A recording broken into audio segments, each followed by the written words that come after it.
안녕하세요. 이 박사입니다. 중화권 유튜버 중에서는 반중 콘텐츠를 만들고 운영하는 사람들이 제법 있습니다. 이들은 천안문 사태 시절에 반중운동을 시작한 사람부터 미국이나 유럽 같은 서방 세계로 유학을 가서 그곳에서 의식화가 돼서 반중 콘텐츠를 만들고 운영하는 사람들도 있고, 타이완이 배경인 사람, 또 파룬궁이 배경인 사람, 이렇게 다양하게 섞여 있습니다.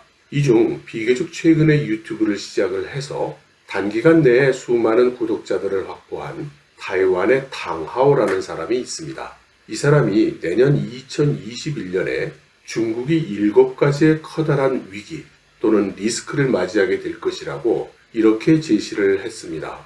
비록 이 탕하오라는 사람이 아주 권위가 있는 사람이거나 이 사람의 개인 매체가 매우 신뢰도가 높은 그런 미디어라고 할 수는 없겠습니다만, 이 사람이 제시하고 있는 7가지 리스크라는 것은 다른 중화권 미디어들에서도 많이 지적하고 있는 사항들이기 때문에 오늘 여러분들께 내년에 중국에서 발생할 수 있는 리스크를 전반적으로 소개한다는 그런 취지에서 한번 함께 검토해 보려고 합니다. 탕하오가 제시한 내년도 중국이 맞이할 7가지 리스크는 바로 다음과 같습니다. 이번 질병 사태가 재발한다는 것, 식량 부족 사태가 올 것이라는 것, 빈곤 문제가 제대로 처리가 되지 않아서 이것이 내년도의 사회적 불만으로 터져 나올 것이라는 것, 그리고 과다한 채무 위기, 부동산 버블이 터지는 것, 그리고 이번 미국 대선에 중국이 개입한 것에 대해서 미국의 강력한 추궁이 있을 것이라는 것, 그리고 마지막으로는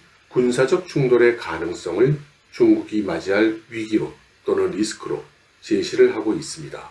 이 7가지의 리스크 또는 위기를 하나하나 함께 짚어보겠습니다. 먼저 이번 질병 사태의 재발, 이것은 실제로도 상당한 위협으로 볼 수 있는 사항이죠. 이미 중국 각지에서 산발적으로 이번 질병의 감염자들이 다시 나타나고 있고, 해룡장에서는 이미 도시 하나가 락다운이 되는 이런 사태도 발생을 했습니다.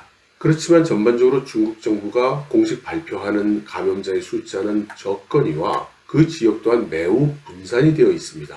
한 지역에서 발생하는 감염자 수는 5손가락 안에 들어가는 경우가 대부분입니다. 그렇지만 이 정보의 신뢰성이 문제가 되는 것이죠. 중국의 SNS에서 돌아다니는 여러 메시지들을 보면 자기 동네나 또는 우연히 자기가 방문했던 동네에 정부 사람들이 방역복으로 중무장을 하고 수십 명씩 와서 아파트 단지를 봉쇄한다거나 감염자들을 이송하는 그런 장면을 보았다는 내용이 아주 여러 개가 돌아다니고 있습니다. 중국 정부의 공식 통계 추이를 보면 금년 5월에 들어서면서 일단락된 것으로 여겨졌던 이번 질병이 7월을 중심으로 해서 이파라고 할 수 있을 만하게 다시 증가했던 것을 볼 수가 있고, 이제 11월 말에 들어서면서 또다시 증가를 하고 있는 모습을 보이고 있습니다. 중국 사람들도 이 질병에 대한 경계심을 결코 늦추고 있지 않는 것 같습니다. 심지어 중국 민항국 같은 경우에는 항공기의 여자 승무원들에게 이번 질병을 예방하기 위해서 많은 사람들이 좁은 공간에서 사용하는 기내 화장실을 사용하지 말고 일회용 기저귀를 사용하라는 이런 권고를 하고 있는 그런 실정입니다. 그렇긴 해도 제가 볼 때 이 질병이 중국에서 또다시 대규모로 확산될 것이냐, 거기에 대해서는 좀 이론의 여지가 있다고 봅니다. 그 이유는 SNS에서 돌아다니고 있는 바와 같이 이렇게 빈번하게 정부의 방역팀이 대규모로 활동을 하고 있다면, 그리고 또 중국 민항국 같은 공공기관이 승무원들에게 일회용 기저귀를 사용하라고 할 정도로 이런 권고를 하는 것은 중국 정부가 심각하게 이 상태를 인지하고 있다는 의미이고, 그렇기 때문에 엄중하게 대처하고 있다고 생각할 수 있기 때문입니다. 만일 이번 질병 사태가 다 해결됐다, 이렇게 안주하고 있다면 다시 이번 질병 사태가 폭발할 때 대규모로 재발할 수 있다고 그렇게 생각하겠지만, 중국 정부가 이렇게 심각하게 인지하고 대처하고 있는 이런 상황에서는 대규모 확산은 일어나지 않지 않겠는가, 이런 생각을 해보는 것입니다.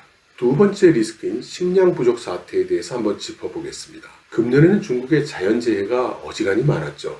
그러므로 금년에 식량 생산이 제대로 되지 못했을 것이라고 생각하는 것은 매우 당연한 일입니다. 또 아프리카 열병으로 돼지고기 가격이 폭등을 했었죠. 20%가 넘게 올라갔었습니다. 그런데 이 돼지고기 가격이 최근에 들어와서 이제 정상화가 됐다고 하죠. 확인하는 차원에서 생돈 가격을 보면 지난 12월 9일자 데이터를 보여드리는데요. 실제로 생돈 가격은 더 이상 올라가지 않고 있는 것을 확인하실 수 있습니다. 그리고 꼭 중국 정부 통계가 아니라 하더라도 제가 여기 중국에서 생활하면서 생활 속에서 느끼는 돼지고기 가격의 움직임을 볼 때에도 돼지고기 가격이 안정을 되찾고 있다는 것은 사실로 생각이 됩니다. 그렇지만 식량이라고 하면 이렇게 돼지고기 같은 육류가 위주가 되는 것은 아니죠. 정말 중요한 것은 곡류의 상황일 것입니다. 이 곡물에 대해서 중국 내의 보도를 보면 금년 6월, 7월에 남방에 대홍수가 있었죠. 그리고 그 시기에 동북 지역에는 큰 가뭄이 들었었습니다.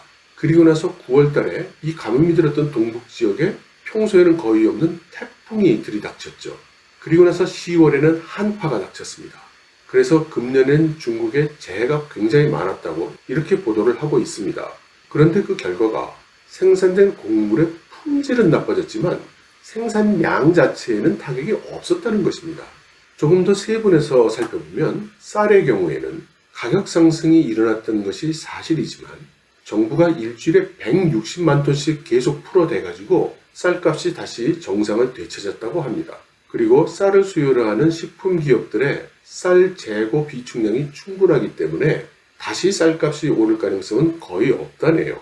밀의 경우는 역시 금년 상반기에 가격이 상당히 올랐지만 대체품이라고 할 수 있는 옥수수 가격이 먼저 하락하면서 이에 따라서 밀 가격도 다시 하락을 했다고 합니다.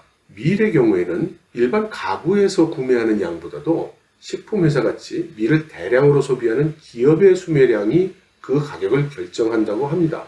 여기 금년에 기업들의 밀 수매 가격 동향을 보여드렸습니다. 금년도에 이들 기업들의 밀 수매량이 7,921만 톤인데 이것은 작년에 비해서 물경 1,382만 톤이나 적은 그런 물량이라고 합니다. 따라서 수요가 굉장히 줄어들었기 때문에 밀의 가격이 더 이상 오르지 않았다는 것이죠. 반면에 옥수수의 경우에는 초기에는 미친 듯이 가격이 올라갔었다고 합니다. 이것은 동북 지역에 태풍까지 들이닥치면서 계속 가격 상승을 보였다는 것인데요. 이 옥수수 가격의 상승을 막기 위해서 중국 정부가 옥수수를 주 재료하는 각 지방의 에탄올 가솔린 프로젝트를 모두 중지시켰다고 합니다. 이 에탄올 가솔린 프로젝트라는 것이 옥수수를 재료로 해서 연료를 만드는 그런 공장들이죠. 이런 공장들을 전부 세워서 옥수수 사용을 멈추게 한 것입니다. 그리고 다른 한편으로는 옥수수의 수입 물량을 대폭 늘렸는데 이미 역대 옥수수 수입 물량 기록을 갱신했다고 합니다. 그래서 이 물량들이 시장에 들어오기 시작하면 옥수수 가격도 진정이 될 것이라고 이렇게 보도를 하고 있습니다. 대두의 경우도 마찬가지로 가격이 폭등을 했는데 18년 만에 최고가를 갱신했다고 합니다. 1단계 미중 무역 협상의 결과에 따라서 중국이 미국의 대두를 대규모로 수입을 하고 있죠. 그런데 이 수입이 의무적으로 하다 보니까 그 가격이 옛날처럼 낮은 가격이 아니고 제법 올라간 가격으로 수입할 수밖에 없었다고 합니다. 그래서 현재로서는 미국에서 수입한 대두나 중국에서 생산된 대두나 가격 차이가 크지 않다고 하는군요. 그렇지만 워낙 대량으로 미국에서 대두를 수입을 했기 때문에 이 물량으로 인해서 가격은 안정될 것이라고 이렇게 전망을 하고 있습니다. 이 식량의 전반적인 상황을 확인해 보기 위해서 중국 정부의 통계를 한번 보죠. 전국 31개 성시에 표본 조사를 해서 얻은 통계 결과가 11월분이 나와 있습니다. 이렇게 중국 정부가 공식 발표한 곡물 관련 통계는 다음과 같습니다. 쭉 보시면 아실 수 있겠지만 숫자가 모두 증가하고 생산성도 증가한 것으로 나와 있습니다. 그래서 최종적으로 총 식량 생산량이 작년 대비해서 오히려 0.9% 증가했다는 것이죠. 이 통계를 곧이곧대로 믿을 것이냐 조금은 고개를 갸우뚱거리게 하는 그런 데이터입니다. 왜냐하면 중국 내 보도를 봐도 실제 식량 가격이 모두 금년에 상승한 것으로 나와 있고 최소한 상반기에는 급등한 것으로 나와 있습니다. 그리고 가격이 내려오는 시점이 비교적 최근이고 그것도 모두 중국 정부가 대규모로 비축 물량을 풀었다든가 대규모로 수입을 했다든가 해서 가격이 안정된 것이죠. 그러니까 중국에서 생산된 곡물이나 식량이 더 증가했다. 이런 데이터는 그대로 받아들이기는 좀 어렵다고 봅니다. 하지만 중국의 식량 생산이 실제로는 감소했다 하더라도 여기서 확인할 수 있듯이 중국 정부가 비축 물량을 이렇게 대규모로 풀고 있고 수입도 역대 최대로 하고 있는 이런 대처를 하고 있으니만큼 중국이 식량 부족으로 인해서 무슨 식량 위기가 닥칠 것이다, 이렇게까지 생각하기는 좀 무리가 있다고 봅니다. 즉, 식량 생산 사정이 문제가 생겼을 수는 있지만 중국 정부의 대응이라는 것을 고려할 때는 중국의 식량 위기까지 온다고는 그렇게 생각하기는 좀 어렵다는 것입니다. 세 번째 위기인 빈곤 문제, 여기에 대해서 확인을 해보도록 하겠습니다. 사실 저 개인적으로는 이 이슈야말로 중국 사회의 근본적인 문제이고 또 구조적인 모순이라고 생각하고 있습니다. 아무튼 중국 정부의 대응이 궁금한 장면이니까 한번 알아보죠. 공상은행의 수석 이코노미스트인 정시는 내년도 중국 정부의 경제 정책을 다음과 같이 이야기하고 있습니다. 중국 정부는 내년 조심조심 기회를 보아가며 대응할 것이다. 양적인 정책 목표는 더 이상 추구하지 않을 것이다. 다만 구조적 개혁의 경우는 지속적으로 추진할 것으로 보인다. 여기서 구조적 개혁이라고 하면 특히 중소기업, 취약계층, 그리고 신흥산업을 위한 지원이다. 이러한 정책 또는 지원은 지속적으로 계속되거나 보다 반복적으로 시행될 것으로 보인다. 이렇게 말한 것이죠. 사실 정스뿐만 아니라 중국의 다른 많은 미디어들도 내년에 중국 정부의 경제 방향에 대해서 보도를 할 때 그 우선순위가 사회 양극화 문제, 소외계층의 문제, 사회적 약자에 대한 문제가 될 것이라고 보도를 하고 있습니다. 그래서 금년도에 빈곤 탈출을 선언하는 여러 정부의 활동, 이것이 허구라든가 또는 취약계층의 문제가 실제로는 대단히 준엄하다든가 이런 것은 틀림없는 사실이겠지만 역시 앞에서와의 같은 논리로 중국 정부가 이것을 모르거나 도외시하고 있는 것이 아니라 내년도 정책의 중점이 된다고 하니 이것이 곧바로 내년에 중국의 위기가 될 것이라고 이렇게 이야기하기도 좀 어렵지 않은가 라고 생각을 합니다. 네 번째 위기라고 하는 채무 위기를 한번 보죠. 이 문제는 그야말로 회색 코뿔소 이슈라고 할 수 있습니다. 즉, 이 문제가 온다는 것은 누구나 알고 있지만 그 누구도 어떻게 할 수는 없는 그런 문제라는 것이죠. 우선 중국 기업의 부실이 심각하죠. 특히 국유기업 말입니다. 대표적인 민족기술기업이라고 할 수 있는 웨이다 황정이 사실상 도산을 했습니다. 그리고 웨이다 황정과 함께 양대 민족기업으로 불리우던 칭화즈광도 이제 부도가 났고 도산을 앞두고 있죠. 중국 최대 부동산 기업 중에 하나의 헝다가 간신히 명맥을 유지한 것도 제가 전해드린 바가 있습니다. 그리고 이 헝다의 도산을 막기 위해서 수백억 위안의 전환사채를 제공했던 전자제품 유통기업 수닝이 울며 겨자 먹기로 전환사채를 주식으로 전환하는 바람에 자사의 재무구조가 악화돼서 수닝이 흔들리고 있다는 소식이 여기저기서 나오고 있습니다. 이렇게 중국 기업들의 재무 상황이 상당히 악화되어 있는 것이죠. 여기에 중국 일반 가구의 재무 상태도 그렇게 좋지 않습니다. 이번 질병 사태의 여파가 매우 컸고 그러지 않아도 가구 채무는 올라가고 있었죠. 여기 그래프를 한번 보시면 금년에 이번 질병 사태가 발생하고 난 다음에 가구의 채무 발생이 급격히 감소하는 모습을 확인하실 수 있습니다. 이것은 실업을 하는 가구가 많고 상환을 제대로 못하는 가구가 늘면서 은행의 융자를 제대로 받지 못하는 가구가 급증했기 때문에 나타난 현상입니다. 여기에 고질적인 지방정부의 재정 악화도 심화되고 있죠. 더구나 재무 건전성을 회복하고자 노력했던 시기에 미중 무역전쟁 그리고 이번 질병 사태가 발생을 하면서 거꾸로 대규모의 지방채를 발행했어야만 했죠. 그러니 지방정부들의 재무 상태는 더욱 악화된 것입니다. 그리고 엎친 데 덮친 격으로 재정 상태가 악화되어 있는 지방정부의 재정 수입도 이번 질병 사태로 기업들의 경영 상태가 나빠지면서 재정 수입도 계속 줄어들고 있는 것이죠. 결국 홍콩 사우스차이나 모닝포스트가 중국 지방정부의 디폴트가 우려된다는 기사를 쓰는 그런 지경까지 이르렀습니다.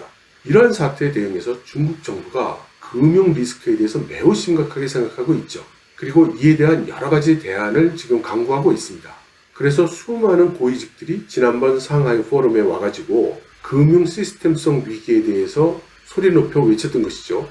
그런 판국에 나 또는 내 회사 잘 되자고 여러 가지로 금융 리스크 정책에 대해서 비판을 한 마윈을 저는 사실 정말 지금까지도 이해를 잘 못하겠습니다. 이것은 여담인데 제 지인 한 분이 그 마윈의 발언에 대해서 한 가지 말씀을 해주셨습니다. 그분이 중국의 미디어 기자에게 들은 이야기인데 마윈이 평소부터 이렇게 말을 좀 함부로 하는 편이라고 합니다. 그래서 이번 사태가 발생했을 때 중국의 언론계에서는 놀라지를 않았고 결국 언젠가 한번 사건이 터지지 했더니 정말 터졌구나 이렇게 받아들이고 있다는군요.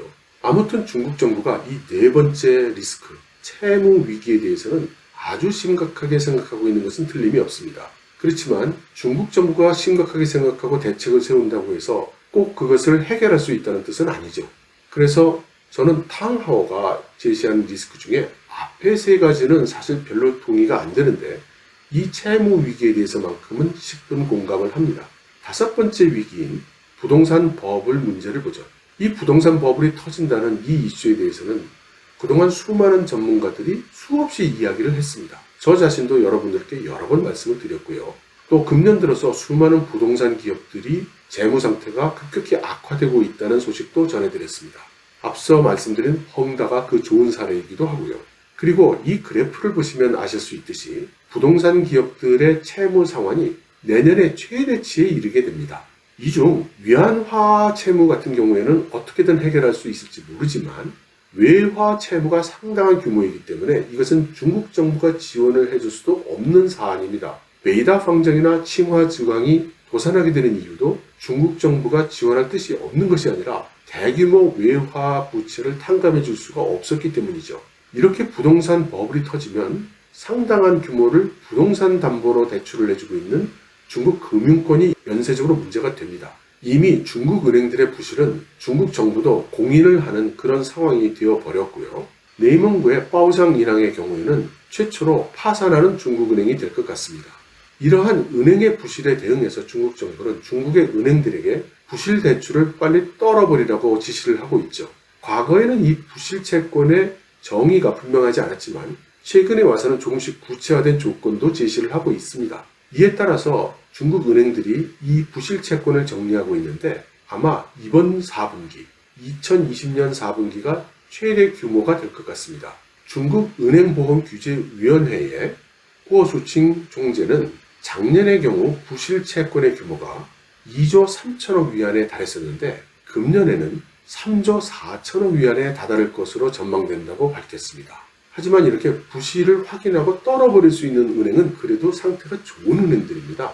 소형 은행들, 특히 지방에 있는 농업은행 같은 이런 은행들은 아마 상당 부분 부실 채권 처리가 불가능할 것입니다. 그래서 중국 당국이 은행법 개정을 통해서 은행들의 파산 그리고 퇴출 절차를 정의를 하고 있는 것이죠. 내년도에 다수 중국 은행들의 파산이 예상된다는 뜻입니다. 종합적으로 말씀을 드린다면 이 중국의 부동산 문제는 터지기에는 너무나 큰 문제라고도 할 수 있습니다. 만일 정말 중국의 부동산 버블이 터진다면 중국의 수많은 가구와 기업들이 줄도산을 할 것이고 이들에게 대출을 해주고 있는 은행들의 연쇄도산으로 이어질 가능성이 높습니다. 중국의 금융 시스템이 붕괴할 수 있다는 뜻이죠. 그렇게 되면 중국의 경제는 파탄 상태에 돌입할 것이고 아마도 우리나라의 IMF 사태는 저리 가라 할 정도의 상황이 발생할 가능성이 높습니다. 그렇게 되면 당연히 외국의 자본도 철수를 하게 되겠죠. 더 중요한 것은 이런 사태가 발생한다면 중국 한 나라만의 문제로 끝나지 않을 것이라는 것입니다. 중국의 자산 붕괴는 미국의 리만 브라더스 사태보다 몇 배의 충격을 전 세계 경제에 던질 것입니다. 동시에 홍콩 증시는 무너질 가능성이 크죠. 그렇게 되면 중국과 홍콩에 자본을 투자해 놓은 전 세계의 돈, 그리고 특히 월스트리트의 자본이 상당 부분 날아가 버릴 가능성이 크죠. 그렇게 되면 미국 경제 또한 크나큰 충격파를 받게 될 것입니다. 미국과 중국 두 나라의 경제 문제가 생긴다면 전 세계 경제가 큰 문제에 봉착하게 되는 것이죠. 그래서 중국 정부는 이 금융 시스템성 위기에 경각심을 크게 가지고 이에 대한 대책에 부심하고 있는 것으로 보입니다. 제가 보기에 중국 정부는 이러한 리스크에 대해서는 충분히 인지하고 있는 것 같습니다. 그리고 모든 동원 가능한 정책 수단을 동원할 것으로 보이죠. 다만 문제는 이 리스크가 수십 년간 누적되어 온 문제이니만큼 중국 정부가 지금 노력한다고 과연 제대로 해결이 되겠느냐? 그것이 관건인 것이죠. 그렇다고 해서 내년 수개월 내에 이 리스크가 발생한다. 이렇게 이야기하기도 조금은 지나치지 않나 싶습니다. 여섯 번째로 거론된 미 대선 관련 리스크에 대해서 말씀을 드리겠습니다. 저로서는 이 리스크는 조금 지나친 억측이 아닌가 싶습니다. 지난번 선거에서도 러시아가 선거에 개입했다는 그런 설이 있었지만 미국이 러시아에 대해서 정식으로 무슨 행동을 취하지는 못했죠. 그것은 아마도 선거 개입을 이유로 해서 타국에 대해서 공식적으로 어떤 제재 조치를 취하거나 억제를 하려면 먼저 자국의 선거에 문제가 있었다는 것을 인정해야 되기 때문으로 생각합니다. 이제 다음 달이면 미국의 새 행정부가 들어설 텐데 중국이 선거에 개입했다고 중국에 대해서 추궁을 하려고 하면 새로 들어선 미국 대통령이 자기를 대통령으로 만들어준 선거가 문제가 있다는 것을 인정하고 시작을 해야 하는 이런 모순이 발생하게 됩니다. 그렇기 때문에 이것이 쉽게 그렇게 중국을 지목해서 추궁하기는 어렵다고 봅니다. 조금 시간을 두고 철저하게 조사를 하거나 수사를 할 수는 있겠죠. 탕하오가 미국의 추궁이 있을 거라고 한 데에는 그 근거가 특별한 것은 없었습니다. 단지 최근에 들어와서 트럼프 행정부가 중국에 대한 여러 가지 조치에 피치를 올리고 있는 것을 그 근거로 삼고 있을 뿐입니다. 그러면서 다음 바이든이 들어서더라도 트럼프 대통령이 이렇게 포진해놓은 여러 정책들을 단기간 내에 거두어낼 수는 없을 것이다. 이렇게 이야기하고 있기도 하고요. 그래서 제가 볼 때는 이 6번째 리스크는 트럼프 대통령을 적극적으로 지지하고 있는 탕하오의 개인적인 희망이 조금 반영되지 않았나 그렇게 생각을 합니다. 마지막으로 군사 충돌의 가능성입니다. 탕하오의 추론에 특별한 근거가 없어 보이거든요. 다만 현재 미중 갈등의 정세가 매우 엄중하고 시진핑 주석이 최근 들어서 계속해서 전쟁 준비에 만반을 다하라는 둥, 이길 수 있는 전쟁 준비를 하라는 둥, 이런 지시를 지속적으로 내리고 있는 것에 근거를 하고 있습니다. 그렇지만 바로 다음 달이면 미국의 새 행정부가 구성이 되는데 물러가는 트럼프 행정부가 전쟁을 일으킬 수도 없는 것이고 이제 막 들어선 정부가 전쟁을 일으키기도 어려울 것입니다. 물론 중국이 먼저 미국을 공격한다면 그건 이야기가 달라지겠죠. 하지만 그럴 가능성은 매우 적지 않겠습니까?